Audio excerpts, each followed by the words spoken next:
Yossi, Present. Dockery, Present. Collins, Present. Campbell, Present. Pledge allegiance.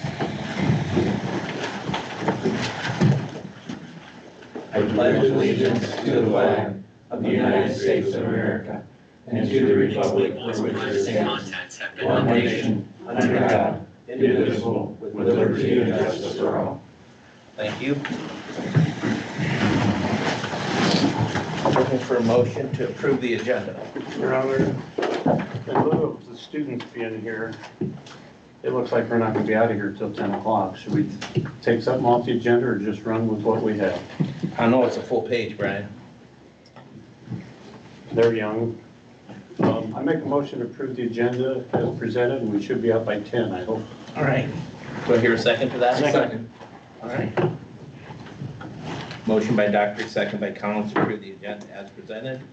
All those in favor say aye. Aye. Nays? The ayes have it. Consideration to approve the city council minute meetings from the regular October 7th meeting. So moved. Second. Motion by Yossi, second by Campbell. All those in favor say aye. Aye. Nays? The ayes have it. Your Honor, we're going to go back to public comment. We skipped over that. We didn't. Is there anybody here in the public that would like to address the council this evening? Your Honor, I think it's only fair the students introduce themselves. Okay. You want to stand up and state your name and what town you're from? I'm Henry Reek. I live in Eldridge. Thank you. I'm Aiden Chop. I also live in Eldridge. I'm Jackson Stevenson. I live in Long Grove. I'm Cole Green. I live in Long Grove. I'm Davis Hooper and I live in Eldridge. Thank you. They have their names for the record then. That's right. Consider to approve the committee of whole city council minutes from the October 7th meeting. So moved. Second. Motion by Campbell, second by Yossi to approve the committee of whole minutes of October 7th. All those in favor say aye. Aye. Nays, the ayes have it. 5C, consideration to approve the bills payable. Does anybody have any questions for the bills? Your Honor, I just have one Martha's looking at. One of the vendors, the itemized bill does not add up to the total. She's going to verify that. Okay. Scott, do you have anybody? No question tonight, Mr. Mayor. Right. My questions are answered before the meeting. Right. That being said, I'm looking for a motion to approve the bills payable. So moved. Second. Motion by Campbell, second by Collins to approve the bills payable. All those in favor say aye. Aye. Nays, the ayes have it. 5D, consideration to approve a liquor license renewal for the Tasty Cafe.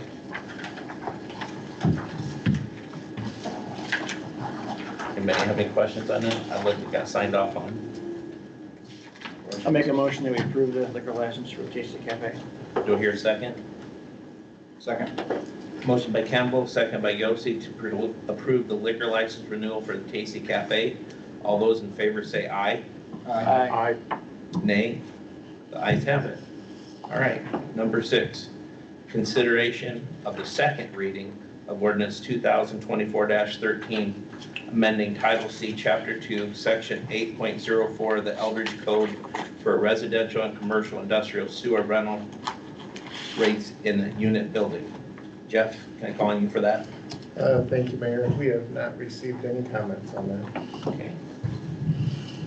I make a motion to approve this as second reading of ordinance 2024-13. Second. Motion by Dockery, second by Collins to approve the second reading of ordinance 2024-13. Roll call. Campbell, Aye. Collins, Aye. Dockery, Aye. Yossi, Aye. Thank you, gentlemen. Number 6B, consideration to approve a change order number 1 to the 2024 Eldridge Street Improvement Contract in the amount of $17,144.40 for a paving patch on West LeClaire Road, and additional contingency amount of $25,252.50 for potential curb and gutter replacement along North 7th and North 8th Street, only at the direction of the field engineer and city staff. Nevada or Zach, can I call on either one of you for that? Sure.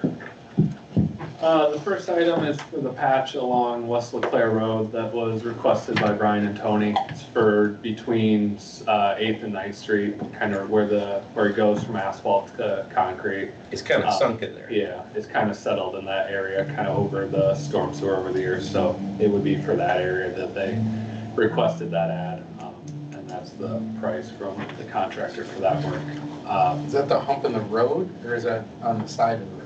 It's the whole road would get, that section. I believe it's about a 35 by 35 foot area that would get replaced.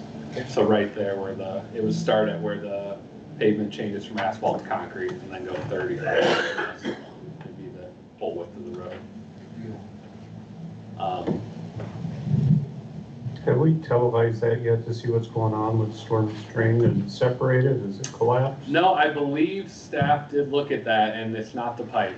That they're pretty sure, or assumption is that when that portion of LeClaire was done, it's just when the pipe was installed that it didn't get that great of compaction on top of the pipe because it truly is kind of just right over the pipe, that kind of area. So that's the thought, because that was my question as well, and all indications from city staff is that it's not the pipe that's the issue. Zach, just for clarification, in that contingency is a do not exceed if they have potential additional curb and gutter that needs to be done. So that's how that's worked. Yeah, so that's just, so that portion is really for a contingency amount, because in the next few weeks, they're gonna be getting to that point on 7th and 8th where they'll be doing the milling.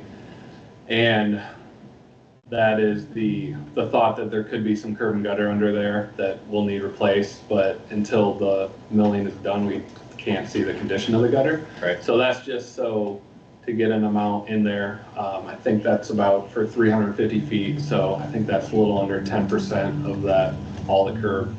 I'm hoping we don't encounter that much, but that's just so there's an amount that won't hold us up during construction, so.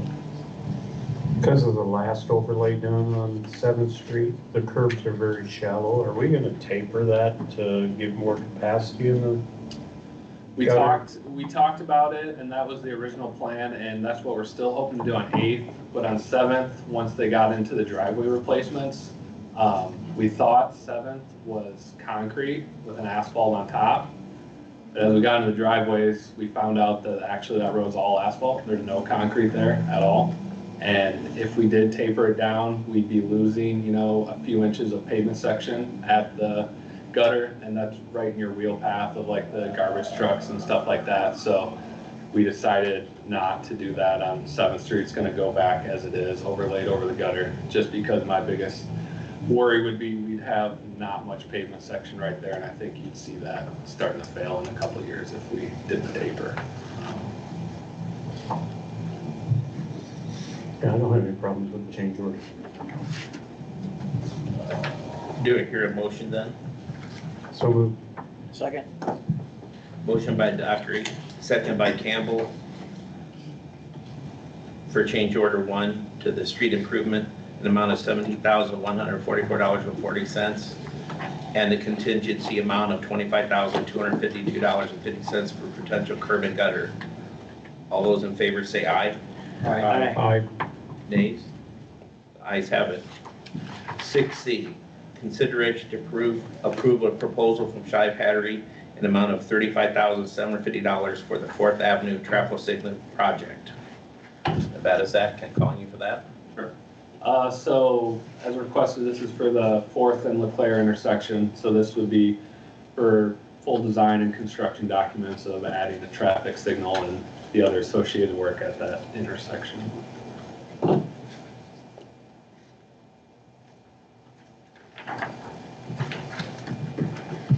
Does anyone have any questions for Zach for the intersection right now? Should go pretty quick, because I believe years ago we did preliminary design on that intersection. We had some concepts done. They didn't really go much past the concepts, I think, that I was able to find before I think things got put on hold. So we have, the topo is done, so it'll just be confirming there aren't any changes to topo, and then taken off from the concepts. Yeah, the biggest item, I guess, from that intersection that I don't think was really breached before was, I'd like to at least look at the entrance at BP there on the northeast side, because it's closer than recommended to the intersections, and now we're adding a signal there, so I'm not saying we should get rid of it or anything, but at least I think it's a conversation we should have with that business owner in that area, because there is 3 entrances to that business right now, so I think it needs to be explored at least a little bit. And that'll be part of, I guess, the updated concepts if we do have some type of recommendation for that. I mean, that makes sense to me, because coming out of there, you can only go northbound on Yeah. 4th Avenue. Yep. And then also looking at, if we want that median island to stay there on the north side on 4th or not. The original concept, it was leaving that there, but I think that's a discussion we'll want to look at for that. Yeah, because you wouldn't have a turning lane if you did that, would you? Yeah, I know. There's no way you'd have enough room. So items like that we'll look at as part of this design, so I'll include in that.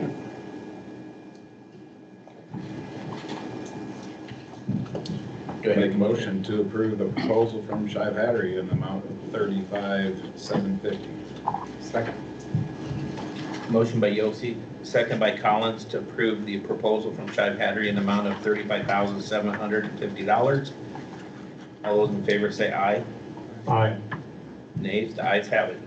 7A, consideration to approve an estimate from Flinkerland Architectural Consultants LLC in the amount of $4,850 to perform wetland delineation of Sheridan Meadows Park, along with options to include additional areas in the delineation. Nevada, can I call on you? Thank you, Mayor. I did speak with our representative at the Corps of Engineer. They did confirm that this area is under the jurisdiction of the Corps of Engineer. There is a continuous surface connection to a navigable waterway. So that being said, we will have to permit any project that we want to do in Sheridan Meadows, and the next best step for that is to get that delineation done for the pond area. He gave us some vendors in the area or some contractors that we would be able to reach out to perform these services. Meg Flinker is out of Long Grove, so I reached out to see if we could get a proposal from her, and that's included in your packet. I did speak with her after reaching out for that proposal, and she talked about 2 other areas that you'll see on the map in her proposal for Sheridan Meadows. One of them being along the drive as you enter Sheridan Meadows, and the other one being just south of the pond. Her recommendation would be to get those delineated as well. If there's any plans to do projects or any modifications at all to that land in those areas, there may be some level of wetland restrictions that need to be followed there for projects as well. Knowing that the Park Board has some ideas in mind for things that they want to do at Sheridan Meadows, I think at the very least we would want to consider Area 2 to be delineated at the same time as that Sheridan Meadows pond area. The delineation for just Area A for the pond is, I believe, the 4,850, including Area B would be an additional 1,200, and to include Area C would be an additional 975 on top of that. I think it's a no-brainer that we have to do this. I mean, we're down this road this far. We gotta figure out what the plan is. I think we owe it to everyone that uses Sheridan Meadows too for the future, so. If we don't do this plan, we can't determine what we can do with it. Correct. And I've used Ms. Flinker before through work, so she does a good job. So before one of you makes the motion, will you consider the other additional 2 spots at the same time right now, since that's being recommended? Yes. I would. I just think I get it done. So would one of you like to make that motion? So moved. Do I hear a second? Second. Motion by Campbell, second by Yossi, to approve Flinkerland Architectural Consultants LLC for a grand total for all 3 areas of $7,025. All those in favor say aye. Aye. Nays? The ayes have it. 7B, consideration of the first reading of ordinance 2024-14, amending Chapter 8, Title C of the Eldridge Code by adapting new building codes. Ray, I see you here. Call on you. All right. Good evening. This is a short recap of the discussion we had at Committee of the Whole 2 weeks ago. Davenport and Bettendorf have decided to update to the 2021 code series for the International Residential Code, the Building Code, the Fire Code, and the Swimming Pool and Spa Code. And unincorporated Scott County and Eldridge have decided that we're going to go along with them so that we can have the same codes throughout the Quad City area. Jointly, we've had 3 public hearings that would allow for public comment. One was held in Davenport, 2 were held in Bettendorf. These were for architects, engineers, and contractors to come and provide comments and gain information. They were well attended. I've also been in contact with the Associated General Contractors of the Quad Cities, and I'm still the chairman for the legislative committee for the Quad City Builders and Remodelers, and I've kept all of them informed. We have received no letters or comments of opposition. The only 2 real changes for this, for buildings that have townhouses in them, currently you can go as many units as you want without sprinkling them. Under the new code, if you have 5 or more units in one building, they will have to be sprinkled. And they are a 13D sprinkler system. That's a sprinkler system that can be run with PEX. It can be put in by pretty much anyone. And on a typical 1-story house, you can do it with 5 sprinkler heads.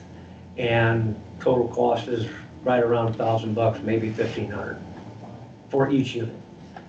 So it's not like we're doing a full-blown metal pipe, massive fast response sprinkler system. They're a fairly simple sprinkler system to design and install. And we've also had no opposition to that. The only other change is in the fire code under Appendix D. Fire code states that subdivisions that only have one way in and one way out can only have a maximum of 30 houses in there. The state did not adopt Appendix D, so that is not a state requirement. We did adopt it locally, and we have been enforcing it. There is a section that allows for the fire code official to go beyond 30 homes, and there's no criteria provided for why they should be able or should not be able to do that. I've worked a little bit with the Davenport Fire Marshal, Bettendorf Fire Marshal, and of course Keith Schneckloff, who's our local fire chief, and we feel that we would like to make an allowance for that to go to 60 homes, one way in, one way out, as long as they have a subdivision preliminary plat for phase 2 approved by this council that shows that when they do phase 2, they're going to have a second entrance. So it does allow them to go beyond 30, but when they do their next phase, we want to see continuity so that fire apparatus has more than one way to get in and out. We also looked at subdivisions in Bettendorf and Davenport, and while they are working towards compliance with something similar to what we're adopting, currently they have subdivisions that are much larger, much higher counts than 30, some with much higher counts than 60, with one way in and one way out. So those are the only 2 changes. This was the first reading, and I think that's it for me. Ray, so if somebody builds a subdivision that has 60 homes, because it's over 30, is that use on review by the building inspector?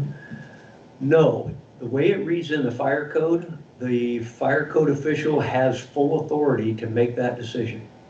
And there's no criteria, without this change, there's no criteria whatsoever. It just says, can't exceed 30 unless the fire chief says it's okay, and then it can. And that's it. So they can come in and plat 60 lots, and it's up to the fire chief? And just have to have the fire code official say that it was okay. Okay. And so what we're doing is, we're adding a criteria that would say, we're willing to work with you between 30 and 60, but when you do phase 2 of this subdivision, we want to see continuity with the secondary entrance for fire apparatus. I'm just saying if they do a 60 and a 60 in 2 different phases of the development, we could have up to 60 homes on one way in, one way out. Yes. Yeah. Which fire trucks at the beginning of the subdivision, we're gonna have 59 residents Yeah. hot because Yeah. they can't get home. Yeah.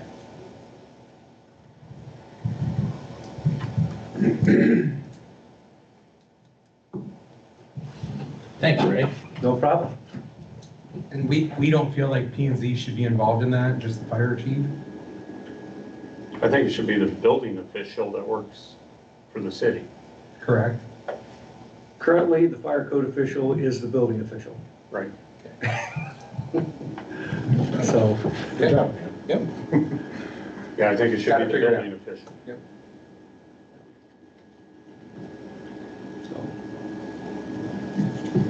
Thanks, Ray. Do I hear a motion to approve? So moved. Second? Motion by Yossi, second by Collins to approve the first reading of ordinance 2024-14. Roll call? Collins, Aye. Dockery, Aye. Yossi, Aye. Campbell, Aye. Thank you again, Ray.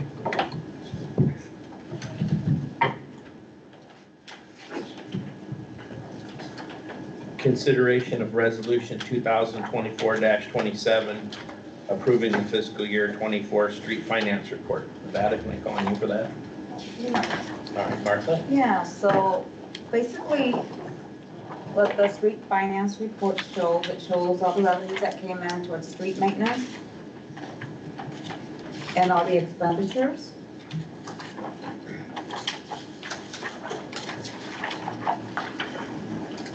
So if you look at the report, the revenues, the total revenues that came in from road tax was $985,492. From other sources, which would be either sales tax or hotel motel tax or tip, it was $843,033.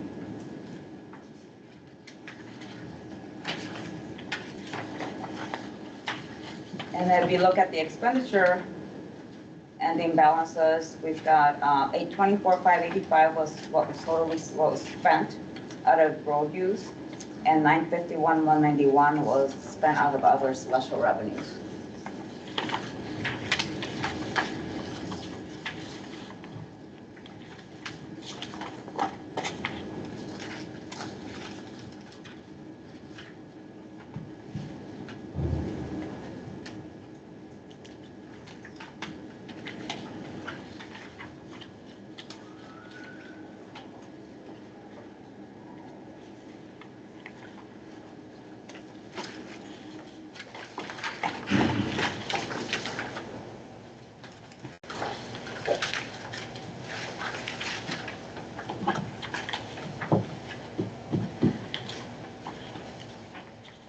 Is there any questions on that so far?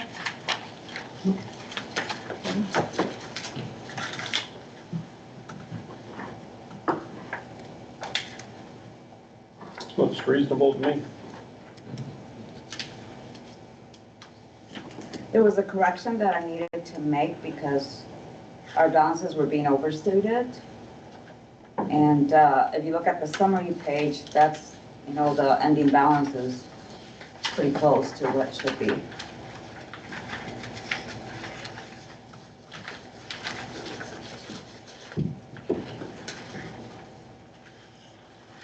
This has to be turned into the state by December 1. Yes, yes, so I'm gonna submit it once I have the approval from the council, probably submit it tomorrow, if the council approves it. I'll make a motion to approve it.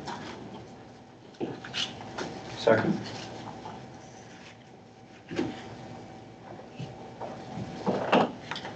Motion by Campbell, second by Dockery, to approve resolution 2024-27.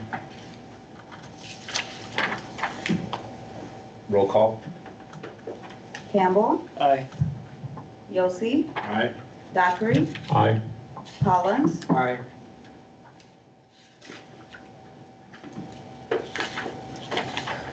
7D, consideration of resolution 2024-26, approving the Stonebrook 3rd Edition outlet replat. Jeff, can I call on you for that?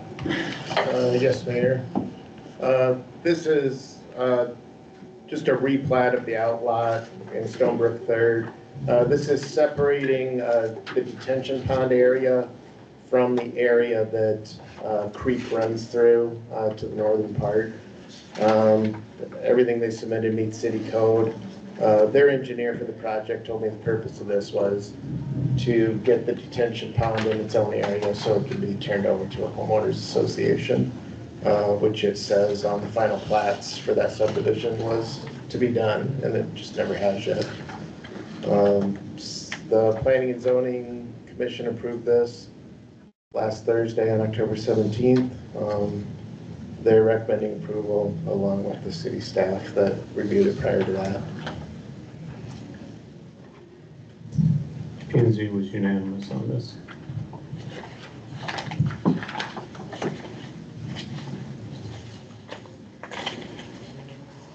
Does anybody have any questions for Jeff? Do I hear a motion to approve?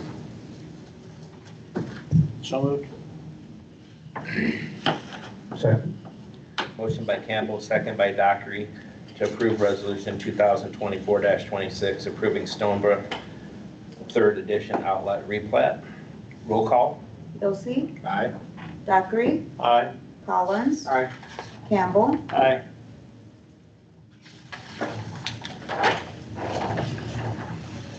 On to 7E, consideration to approve change orders 1 and 2 for Triple B construction contract for the Iowa DOT project, tab T 2290 616 8B 82 Townsend Farms Trail, an amount of a negative $6,750 and a positive $5,527.50 respectively. Nevada? Thank you, Mayor. The first change order was actually on Pay App 1, which went through council already. It resulted in a deduct from the contract. There was a typo on the hot mix asphalt that decreased the amount contracted by $11,130. There was an increase at the same time for the granular subbase that they needed to go around the asphalt paving to ensure the stability of that path, which was an additional increase, I believe, of $4,380. So total contract deduction in change order number 1 of $6,750. Change order 2 is the change order that is for the signs for the trail. We have to have those ordered and installed before that trail can be opened. The amounts that were listed on the approved contract originally were based on a weighted average for those materials. The actual cost of materials is higher than that average. It's still within the range that they use to come up with those contracted prices, but it does have an increase in what was contracted of $5,527.50.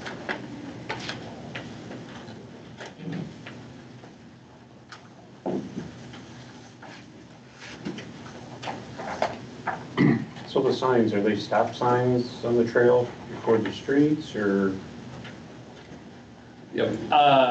So yeah, these are signs at each of the street crossings. So they'll be at 1st, 2nd, and 5th. It actually has 3 signs. It's like the diamond sign of the crossing, and then it's the rectangular one that says, I think, like Ped Crossing, and then there's the arrow that basically just points down like right there that there's the crossing. So they're the standard kind of signs you're supposed to have at crossings for pedestrian or bike paths. They were in the plan, they were called out in the plans, there just weren't pay items for them, and that's what this change order's for, to actually add them as pay items to the contract. And how long before those can be installed, or till they come in? They said a few weeks still, 3 to 4 weeks for them to order them, get installed. So I'm hoping that they can get in here sooner, but And so the trail can't be used until then, correct?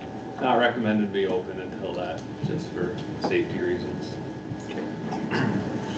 So the really only question I have is, how did we get here now? The trail is done, and we're just now realizing that we have signs that need to be ordered before we can open it. How do we stop that from happening in the future, I guess?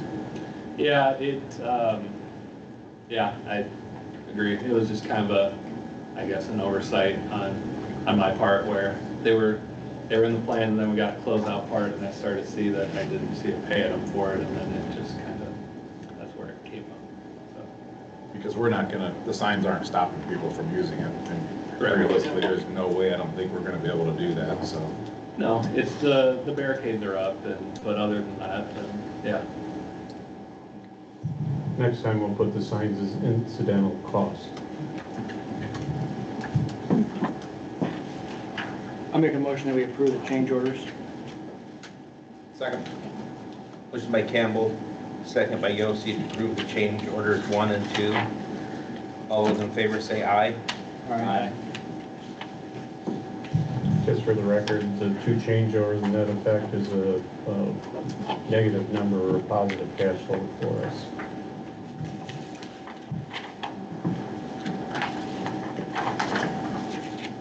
All those in favor say aye. Aye. Nays, the ayes have it. Number 8, staff reports. Nevada, I'll start with you. Thank you, Mayor. Just a few updates for tonight. If you look in your packet, you should have the meeting notes for the TEEP kickoff meeting that took place last week. So we had members from the school, the fire department, the police department, and city staff come together with the engineering team. We had our city engineer there as well, and discussed some of the safety issues and traffic concerns, both for vehicular and pedestrian traffic along South First Street. And we get about 150 hours, I believe, for engineering consulting to look at these concerns. They're going to do traffic counts, they'll set cameras up, and they'll come back with some recommendations on different improvements that we can make along South First Street to enhance safety for residents that are walking and driving on South First Street. Can we include North First Street and Price Street intersection also?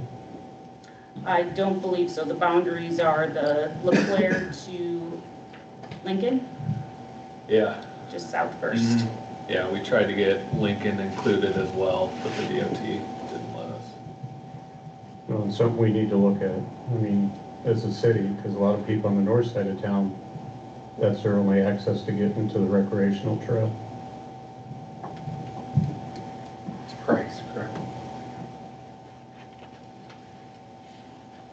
The update breakfast was this week as well. There was one update that we didn't include in there, but is fairly significant for the city. We are getting fiber installed to all of our public facilities, which will be pretty significant improvement for us, especially when we get the security cameras at all of the public facilities up and running. So that'll be included in next year's update breakfast, but I just wanted to make note of that as we're talking about all the great things that we're doing this year.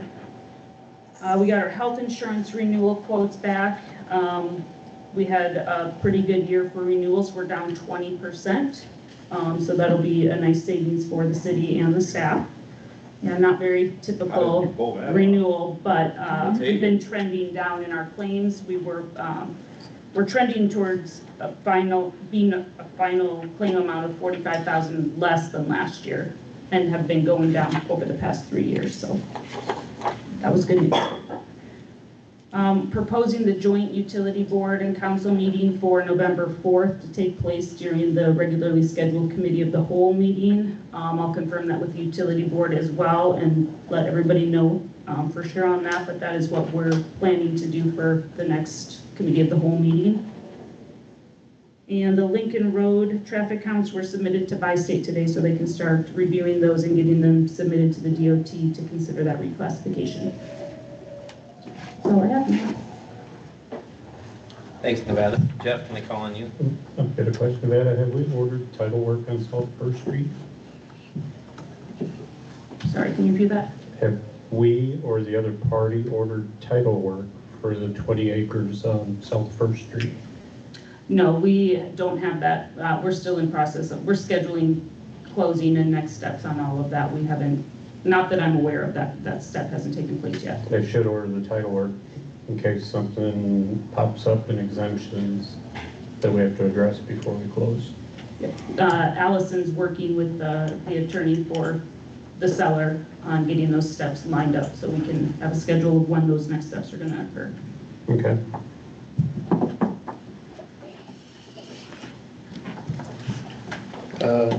Thanks, Mayor. The planning and zoning reviewed the solar ordinance again, also in the last meeting. Actually, Councilman Docker pointed out a few things that we hadn't considered. So we're back to the drawing board on a few things there. We should have something in the next couple of months. I don't know that we'll have something in November, but by the end of the year, I think we'll probably have something in front of you to look at. That's all I've got for tonight. Thank you, Jeff. Martha, do you have anything to report? I do. I just wanted to share with the council that the auditors were on site last week from Tuesday to Thursday, and they were very, very complimentary of the City Hall staff's response to what they needed. And the record keeping has made a huge improvement. Great. So they were very complimentary and very pleased.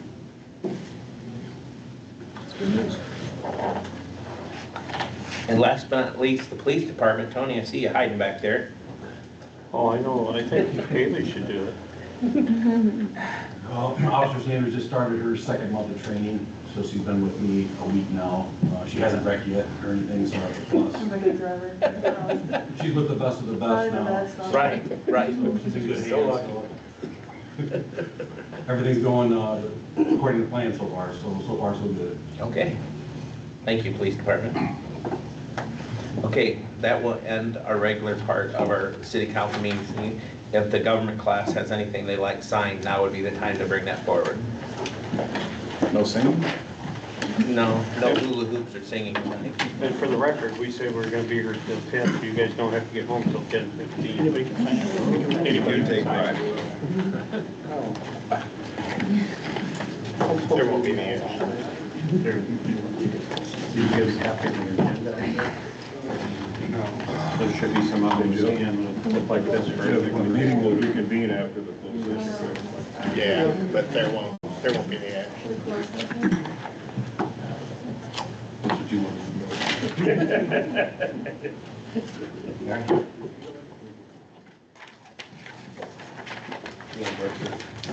Give me a call or something. You want any of the packets?